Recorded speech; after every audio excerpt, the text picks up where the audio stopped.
તમારી ફિલ્મ જોઈ વહાલી, મજા આવી ગઈ. આટલી સરસ મેઇન રોલ તમારો છે. હવે એક પણ સીન ચાલુ થાય પહેલા ફટાફટ મારે પણ જવું છે, મિસ નથી કરી. એટલે તમે જલ્દી જલ્દી કહી દો આ ફિલ્મમાં તમને શું મજા આવી ને તમારા રોલ વિશે. આ ફિલ્મમાં મને એવો રોલ પ્લે કરવાનો મોકો મળ્યો છે જે આવું મેં ક્યારેય કર્યું નથી યાર. 13 વર્ષનું કરિયર છે હમણાં સુધીનું મારું, 13 વર્ષ થયા એક્ટિંગ ફિલ્ડમાં, પણ આવું રોલ ક્યારેય કરવા મળ્યો નથી.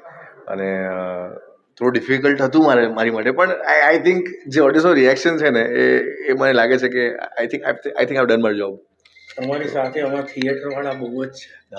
એક ઝીરો કમ્પ્લેન. ગોવાનું ગીત માઇન્ડ બ્લોઈંગ, ફોટોગ્રાફીથી લઈને બધું જ. હવે પછીનું તમારું રોલ અને એક પબ્લિક મેસેજ નવ યુવાનોને શું આપશો તમે? આઈ થિંક બધા ફેમિલી અને ફ્રેન્ડ્સને ભેગા આ ફિલ્મ જોવી જોઈએ, તો તમને ખબર પડશે કે આપણને બધાને ખબર હોય છે કે મને આ આવડે છે, મને આ આવડે છે.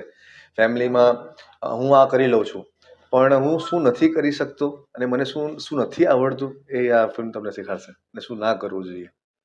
હવે ફરીથી ખૂબ ખૂબ અભિનંદન. ફરી એકવાર કહી દઉં છું દર્શક મિત્રો, આટલો સરસ ચહેરો, નવો, ફ્રેશ, હજી જલસો તો પૂરો નથી થયો, હજી ચાલુ છે, હજી જલસો. થેન્ક યુ, ખૂબ ખૂબ અભિનંદન તમને આ ઇન્ડસ્ટ્રી માટે.